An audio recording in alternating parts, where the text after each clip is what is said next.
What's going on, guys? It's your boy Hateful OK here today, and what I have for you guys is 110 kills, non-lethals on the map Standoff with the nice double nuclear using the weaponized 115 camo. It's nice and greeny for you guys. It's very fruity of a camo, but nonetheless it's actually a really nice camo and I enjoy it, even if it does make your gun look so fruity. It almost looks, I don't know.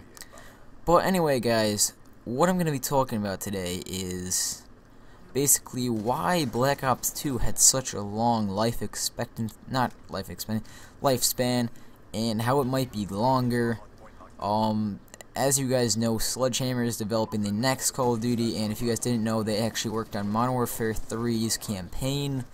So them completely taking over a game might not work out, considering they only have experience with the campaign. We're going to see how their multiplayer works out, and that's basically what Call of Duty is based off of, is multiplayer. But if you guys actually played Ghosts and like Pub Stomping Ghosts, now obviously competitive, I don't think it's obviously, but competitive actually has a very nice say on that game. I actually quite enjoy competitive. But I'd always prefer Black Ops 2 over Ghost in any aspect, at least. So Black Ops 2 just had everything. I think the only positive thing about Ghosts is the mechanics. The hit detection's great, the connection's really good. All of that's solid, but Black Ops 2 just beats it out in pretty much every category except connection and game mechanics. Pretty much what Ghost did right is what Black Ops 2 did wrong, and that's just hit detection, connection. Black Ops 2, you pretty much constantly find yourself on a bad connection, like a 3-bar or so. Like 3 bars are sometimes really good, but it's also the hit detection that influences the it influences the game, and connection quite a bit, the hit detection. So with that combined Ghost, it actually makes it quite good, but obviously you die really fast in Ghost. And I think Black Ops 2 is actually really nice. If you guys all are on a really decent connection or a really good connection, it's going to be pretty good. If there's a host advantage, then it's not going to be good. That obviously favors a lot of people. But if it's a good even connection or your host, it's actually quite a lot of fun. You can drop people quite fast and get a lot of kills, or win a game. But it's not really exactly multi-team that Black Ops 2 did right, or Treyarch did right. Obviously that's a big reason why it still has the life it has today, but pretty much in every Call of Duty it lasts longer. But Black Ops 2 had that special stuff that helped it last longer than any other Call of Duty. It might even last another year with Sledgehammer coming up. So you guys might actually see Black Ops 2 survive another full cycle, because Ghost is not going to get any better. We can just straight be honest. I think they got themselves into too big of a hole releasing the game early. I think they released it a week early or so, and I think that just put them in a giant hole. And I don't think they're going to be able to fix it. There's just so much wrong with the game. But if they do, the game can be amazing. I would go back to the game for certain. I'm not on Black Ops 2 just because of multi-team, and that's what I'm going to get to, guys, here, is why the game is good. Now, this game pretty much introduced a new game mode, Hardpoint, and that was actually really nice. Hardpoint's really fun for competitive, and it's just fun in general. And it doesn't matter if it's in multi-team or 6v6 or league play, it's still really fun.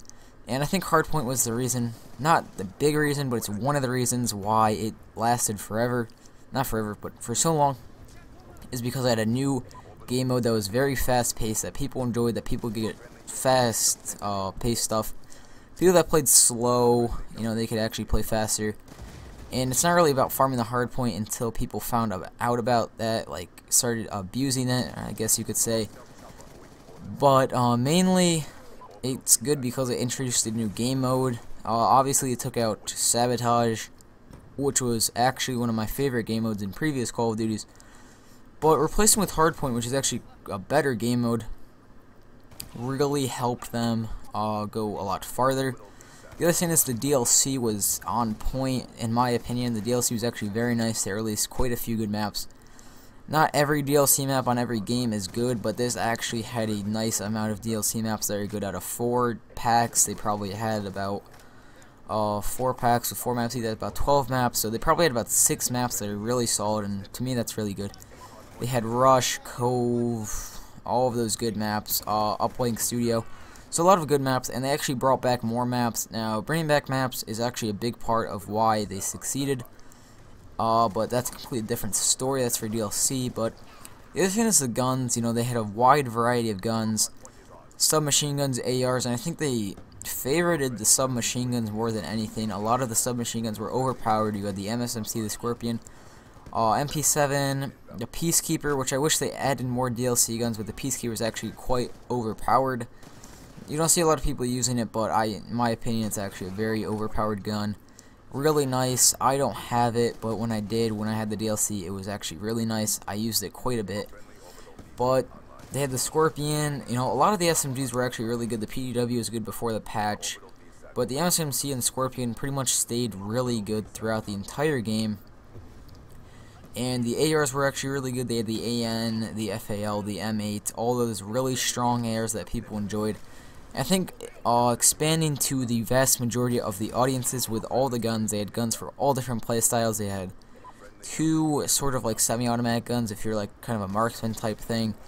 They had rushing ARs, I guess you could say, like the MTAR and stuff like that, Type 25. And they had the M8, which was good for competitive, along with the AN, 2 probably of the more favorite guns and ARs in the game. Then you have the MSMC and Scorpion, but the 2 most annoying things in the game, obviously, are probably equipment and the shotguns. The shotguns were actually extremely overpowered in this game. The Remington was insane. You could map people with it. It's just nasty. The C4 is a bit overpowered, how far you throw it in the blast radius. It's just stuff like that. Bouncing Betties, Claymores, stuff like that. Just that's the small stuff that needs to be fixed, that needed to be fixed, but they never did. But another thing is they actually added League Play, which caters to another perspective of the community, which is competitive, which helped this game last longer for competitive players, expanding on League Play. They had something to play, and they really supported the game a lot, influencing a lot of those smaller players. You know, the people that follow those pro players like Nadeshot, like he would be playing League Play, and that would get them into it. And it helped people buy the game more and get more sales when the competitive players and the big YouTubers actually enjoy the game. Pretty much everything about this game was actually really nice, except for a few things. I'm not going to say this game was perfect, but if I were to rate it, it would probably be like an 8.5. Because they're not going to make a perfect Call of Duty, otherwise no one would buy the next Call of Duty, and they would just be stuck in the cycle of one Call of Duty, which might actually happen with this game. So in that case, you could probably round it up to a 9 or so, but it's not a 9.5 or a 10. I don't think they'll ever make a Call of Duty that is a 10. You could argue Modern Warfare 2 back in the day was a 10, but right now it's not a 10 at all. There's no Call of Duty right now that's a 10. Back in the day before there's all these competitive people wanting to go pro and all that good stuff. But anyway, guys, I hope you enjoyed this 100+ non-lethals double nuclear. I do have a stealth shopper on, but I did not call it in at all, so don't complain. Oh, he has stealth shopper on. He got kills with lethals. That's just in case Anti's joined. It just makes it a lot easier to win the game. Anyway, guys, my name has been Hateful, okay, and I'll see you guys later. That's it, boys. Counter UAV inbound. Quiet. Mission almost complete. Don't quit now. Stealth chopper on standby. Orbital VSAT awaiting orders. EMP systems awaiting orders.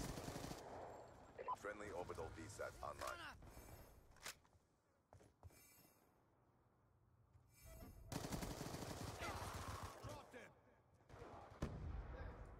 Counter UAV inbound. Hardpoint locked down. Friendly EMP systems detonated. Orbital VSAT online. UAV inbound. Mission clock about to expire. Quiet.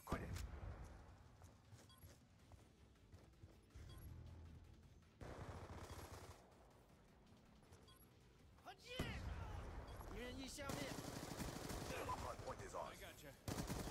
Shooter. Orbital VSAT online.